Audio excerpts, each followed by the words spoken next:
साथ बदलते भारत की शान।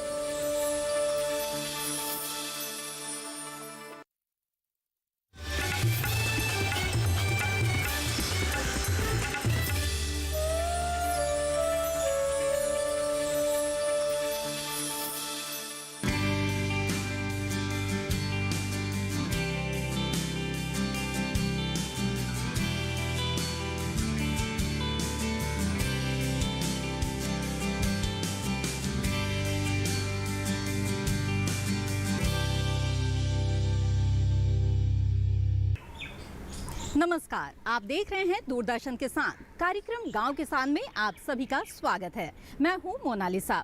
इस कार्यक्रम में हम आपके लिए कृषि और पशुपालन से जुड़ी हुई अहम जानकारियां लेकर आते हैं, साथ ही मिलवाते हैं किसी न किसी सफल किसान से। ये तमाम जानकारियां आपको विभिन्न सेगमेंट्स के जरिए दी जाती है। खेती किसानी, हमारा पशुधन और कामयाब किसान। आज इस कार्यक्रम की हम शुरुआत करेंगे भाग खेती किसानी में फोर्टिफाइड चावल से। इसके अलावा हमारा पशुधन में बताएंगे कि किस तरह से आप नवजात दुधारू पशुओं की देखभाल कर सकते हैं। मिलवाएंगे कामयाब किसान में एक सफल उद्यमी संगीता तोमर से। तो आइए शुरुआत करते हैं आज के इस कार्यक्रम की।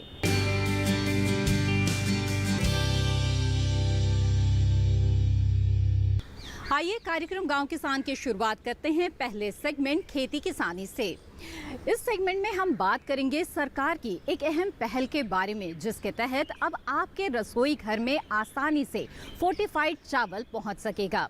जी हां, आपको ध्यान ही होगा कि प्रधानमंत्री ने स्वतंत्रता दिवस के मौके पर फोर्टिफाइड चावल का जिक्र किया था।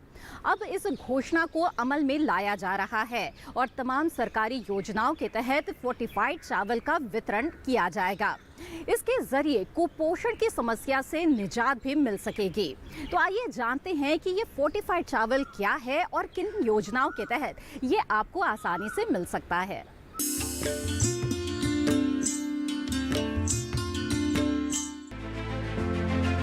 लोगों को बेहतर पोषण मिले, इसके लिए सरकार लगातार प्रयास करती आ रही है।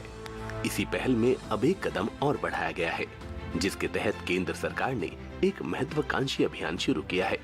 इस अभियान में मिड डे मील और राशन में फोर्टिफाइड राइस को बढ़ावा दिया जा रहा है। आइए सबसे पहले समझ लेते हैं इस राइस के बारे में। फोर्टिफाइड चावल का मतलब है पोषक युक्त चावल। इस चावल में सामान्य चावल की तुलना में iron, vitamin B12, folic acid ज्यादा होता है। इसके अलावा zinc, vitamin A, vitamin B वाले फोर्टिफाइड चावल भी तैयार किए जाते हैं। हालांकि देखने में ये आम चावल की तरह ही होते हैं, लेकिन स्वाद और पोषण के हिसाब से ज्यादा बेहतर माने जाते हैं। इसीलिए इसे जल्द से जल्द आहार में शामिल करने के लिए प्रधानमंत्री की अध्यक्षता में आर्थिक मामलों की मंत्रिमंडलीय समिति ने राष्ट्रीय खाद्य सुरक्षा अधिनियम के तहत सभी राज्य और केंद्र शासित प्रदेशों में लक्षित सार्वजनिक वितरण प्रणाली यानी TPDS, समेकित बाल विकास सेवा ICDS, प्रधानमंत्री पोषण शक्ति निर्माण यानी PM पोषण व अन्य कल्याण योजनाओं यानी OWS में 2024 तक व्यवस्थित तरीके से फोर्टिफाइड चावल की आपूर्ति के लिए अपनी मंजूरी दे दी है। चावल के फोर्टिफिकेशन की पूरी लागत करीब 2700 करोड़ रुपए प्रति वर्ष रहेगी। इसे सफल बनाने के लिए 3 चरण तय किए गए हैं। मार्च 2022 तक पूरे भारत में ICDS और PM पोषण को कवर करना, जो कार्यान्वयन के अधीन है। पहले चरण के साथ साथ मार्च 2023 तक सभी आकांक्षी और स्टंटिंग की समस्या से व्यापक रूप से प्रभावित जिलों में लक्षित सार्वजनिक वितरण प्रणाली और अन्य कल्याण योजनाएं। दूसरे चरण के साथ साथ मार्च 2024 तक देश के शेष जिलों को कवर करना। देश के हर गरीब, हर व्यक्ति तक पोषण पहुंचाना भी सरकार की प्राथमिकता है। गरीब महिलाओं, गरीब बच्चों में कुपोषण और जरूरी पौष्टिक पदार्थों की कमी उनके विकास में बड़ी बाधा बनती है। इसे देखते हुए ये तय किया गया है कि सरकार अपनी अलग अलग योजनाओं के तहत जो चावल गरीबों को देती है उसे फोर्टिफाई करेगी, गरीबों को पोषण युक्त चावल देगी। राशन की दुकान पर मिलने वाला चावल हो, मिड डे मील में बालकों को मिलने वाला चावल हो, वर्ष 2024 तक हर योजना के माध्यम से मिलने वाला चावल फोर्टिफाई कर दिया जाएगा। भारतीय खाद्य निगम और राज्य की एजेंसियां पहले से ही फोर्टिफाइड चावल की खरीद में लगी हुई हैं और अब तक आपूर्ति एवं वितरण के लिए लगभग 88.65 लाख मीट्रिक टन फोर्टिफाइड चावल की खरीद की जा चुकी है। इस पहल की शुरुआत उस समय ही हो गई थी जब माननीय प्रधानमंत्री ने 15 अगस्त 2021 को अपने संबोधन में चावल के फोर्टिफिकेशन के बारे में घोषणा की थी, जिसका उद्देश्य देश के हर गरीब व्यक्ति को कुपोषण से मुक्ति और महिलाओं, बच्चों, स्तनपान कराने वाली माताओं में आवश्यक पोषक तत्वों की कमी को दूर करने के लिए पोषण प्रदान किया जा सके। नेशनल फैमिली हेल्थ सर्वे 4 के सर्वेक्षण के अनुसार देश में हर दूसरी महिला अनिमिक है, हर तीसरा बच्चा स्टंटेड है और हर चौथा बच्चा कुपोषित है। इसे दूर करने के लिए खाने में इन तत्वों की आवश्यक मात्रा में सप्लाई मिलनी चाहिए। वर्ष 2024 तक देश में गरीब परिवारों को विभिन्न योजनाओं के अंतर्गत दिए जाने वाले चावल को 100% फोर्टिफाई किया जाएगा।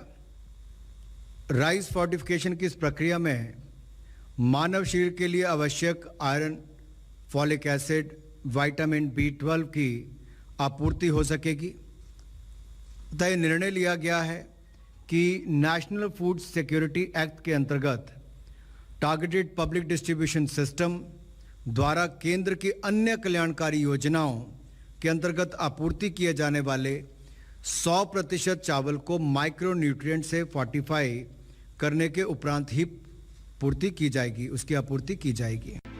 हालांकि इससे पहले साल 2019-20 से सार्वजनिक वितरण प्रणाली के तहत चावल का फोर्टिफिकेशन और वितरण पर केंद्र प्रायोजित प्रायोगिक योजना को 3 साल की अवधि के लिए लागू किया गया था, जिसमें देश के करीब 11 राज्यों ने प्रायोगिक योजना के तहत अपने चिन्हित जिलों प्रति राज्य एक जिला में फोर्टिफाइड चावल का सफलतापूर्वक वितरण किया।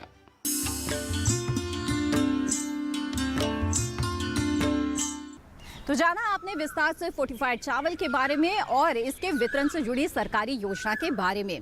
इसी के साथ कार्यक्रम गांव किसान में वक्त हो गया है एक छोटे से ब्रेक का। ब्रेक के बाद देखेंगे अगला सेगमेंट हमारा पशुधन और जानेंगे कि किस तरह से आप नवजात दुधारू पशुओं की देखभाल कर सकते हैं। आप बने रहें दूरदर्शन किसान पर।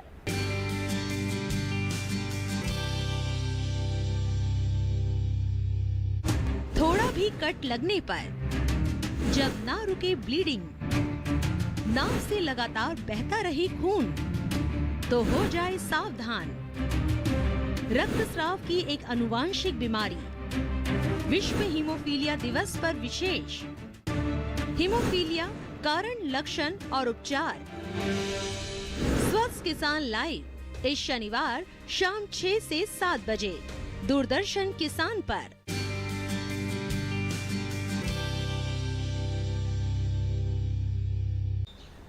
ब्रेक के बाद आप सभी का फिर से स्वागत है। आप देख रहे हैं कार्यक्रम गांव किसान। आइए अब देखते हैं अगला सेगमेंट हमारा पशुधन। आइए आज बात करते हैं नवजात दुधारू पशुओं के बारे में। इनके स्वास्थ्य का ध्यान रखना बेहद ज़रूरी है, तभी ये दुधारू पशु जो आज बछड़े हैं कल एक स्वस्थ गाय का रूप ले सकेगी। और ऐसे में इस दौरान आपको किन बातों का ध्यान रखना चाहिए, इसके बारे में जानेंगे हमारे विशेषज्ञ से। जानेंगे कि उनके आहार की व्यवस्था आप किस तरह से करें और साथ ही टीकाकरण को लेकर अहम जानकारी भी आपको मिलेगी इस रिपोर्ट में।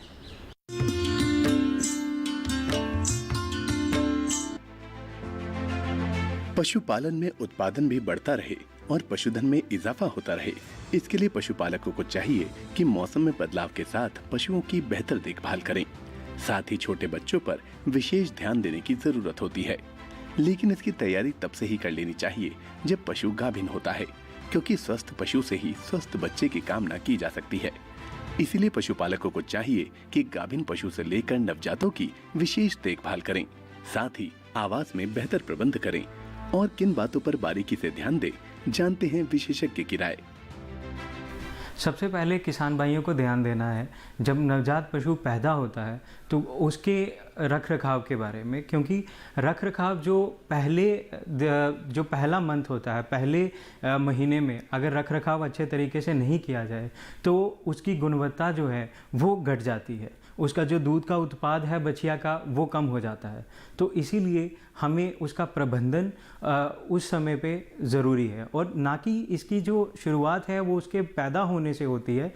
ये जो इसकी शुरुआत है वो जब गर्भ में शिशु होता है, जो बच्चा है वो जब गर्भ में होता है तो वहीं से उसकी शुरुआत जो है हो जाती है। वहीं पे आपको उसके प्रबंधन का ध्यान रखना है, जो मादा है उसका ध्यान रखना है, मादा के आपने पोषण का ध्यान रखना है, मादा को पर्याप्त मात्रा में मिनरल मिक्सचर जो है वो खिलाना है, और आपने ज़रूरी तौर पे ये ध्यान देना है कि जो कैल्शियम है वो पहले 2 ट्राइमेस्टर में पर्याप्त मात्रा में दिया जाए ताकि मिल्क फीवर जैसे जो रोग हैं वो ना हो पाएँ। तो इसीलिए आपने मेरे किसान भाइयों से ये गुजारिश है कि जो मादा है उसका पर्याप्त मात्रा में उसे मिनरल मिक्सचर खिलाएं और उसका ध्यान रखें। 40 ग्राम जो है डेली फीड में मिनरल मिक्सचर को अपने फीड में जो है ऐड करें। और जैसे ही नवजात शिशु पैदा होता है, नवजात बच्चा जब पैदा होता है तो उसे मादा को चाटने दीजिए ताकि जो खून का संचार है वो सुचारू रूप से हो सके, और उससे एक तो मिल्क लेट डाउन जो है वो भी होता है। बदलते समय में नवजात की कैसे देखभाल करें, आइए ये भी जान लेते हैं।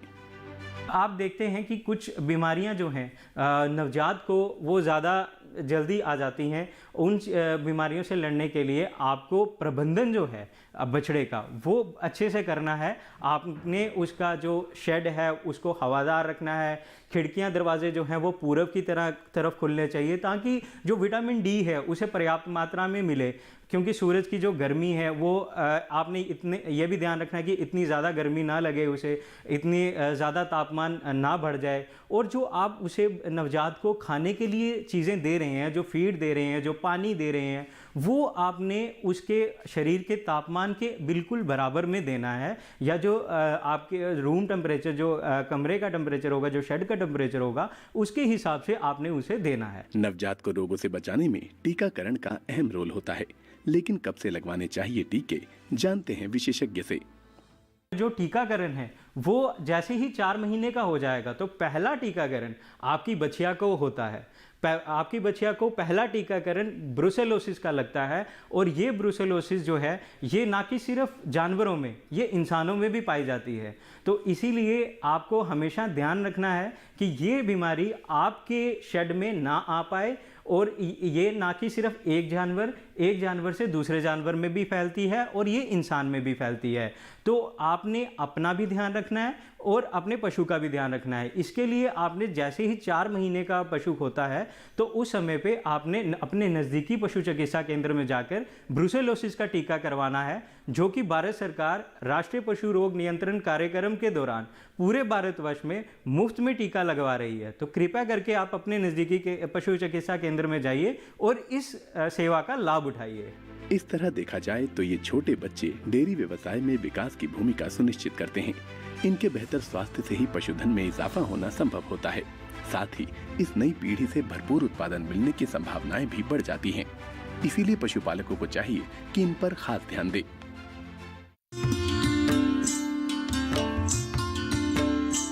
पशुओं से अधिक उत्पादन प्राप्त करने के लिए जरूरी होता है मौसम के अनुसार उचित पशु प्रबंधन। तो आइए देखते हैं क्या कहता है इस माह का पशुपालक कैलेंडर।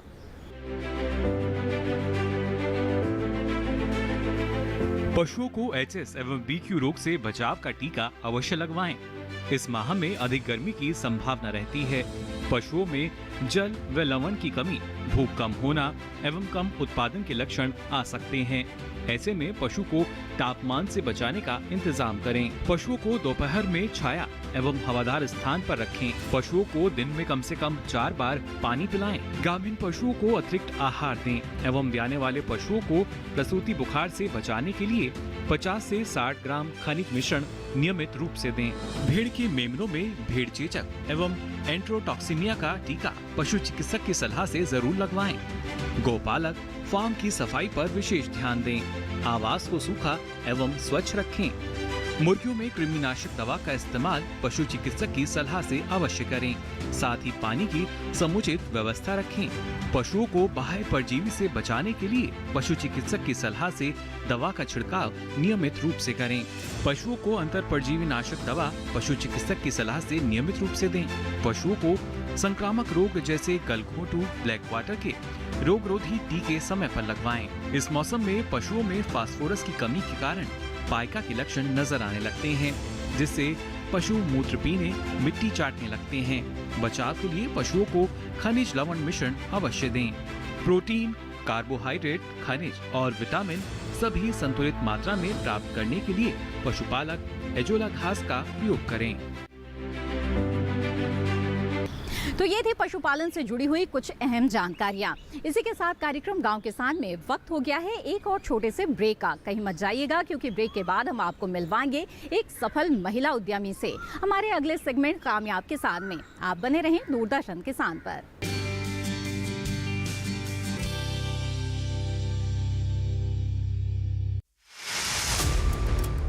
हर जगह को चमकाना है, स्वच्छता को अपनाना है, भारत को स्वच्छ बनाना है। चलिए स्वच्छता की बयान हमारे साथ, सरकार आपके साथ में, इस शनिवार 16 अप्रैल रात 9 बजे सिर्फ दूरदर्शन किसान पर।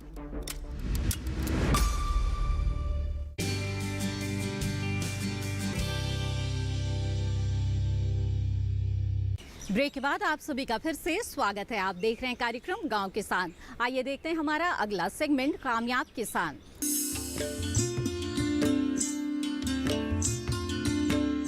आपने गुड़ तो जरूर खाया होगा, लेकिन क्या आपने फ्लेवर्ड गुड़ के बारे में सुना है? जी हाँ, ये गुड़ कई तरह के फ्लेवर्स में भी आ सकते हैं। मैंगो गुड़, चॉकलेट गुड़ या फिर तिल गुड़। हो गए ना हैरान? जी हाँ, ये संभव है और कुछ ऐसा ही कर रही हैं हमारी आज की सफल महिला उद्यमी संगीता तोमर। आइए जानते हैं कि किस तरह से एक नई सोच ने और इनके जज्बे ने इनको कामयाबी के शिखर पर पहुंचा दिया।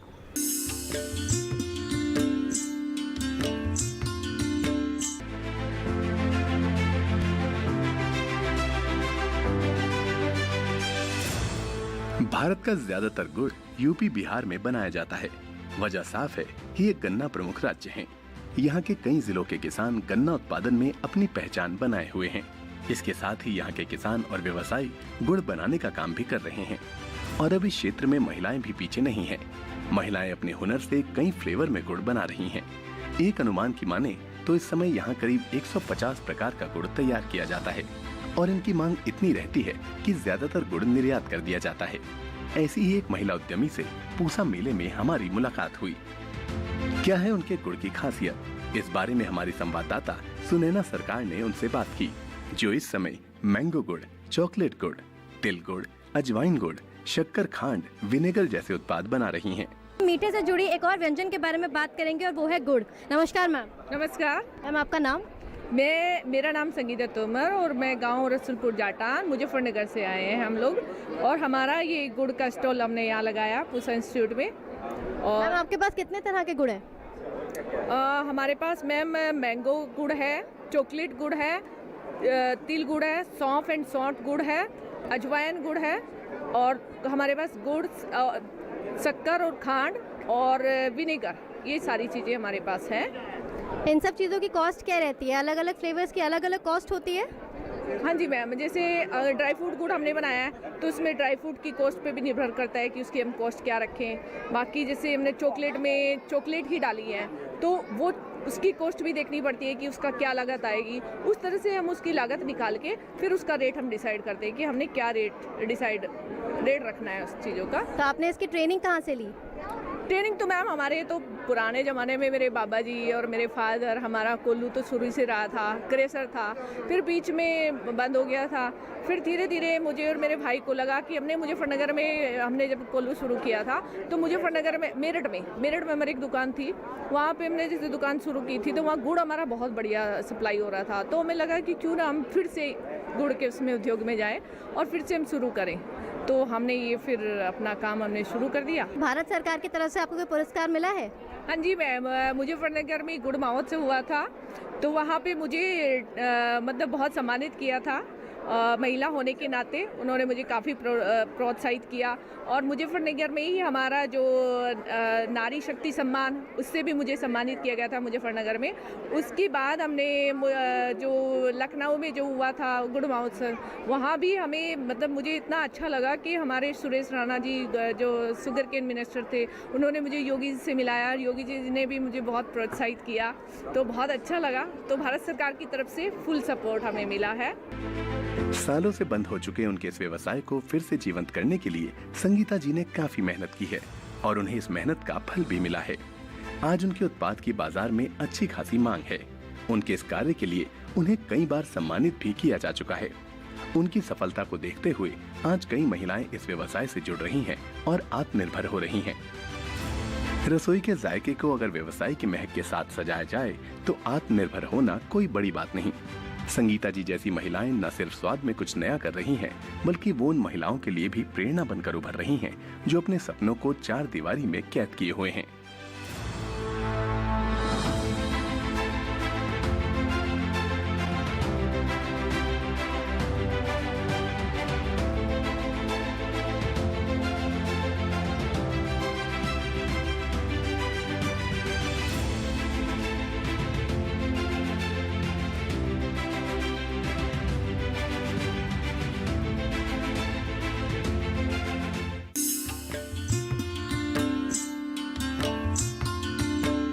कार्यक्रम गांव किसान में आज जो जानकारियां आपको मिली, हमें उम्मीद है कि ये आपको ज़रूर पसंद आई होगी।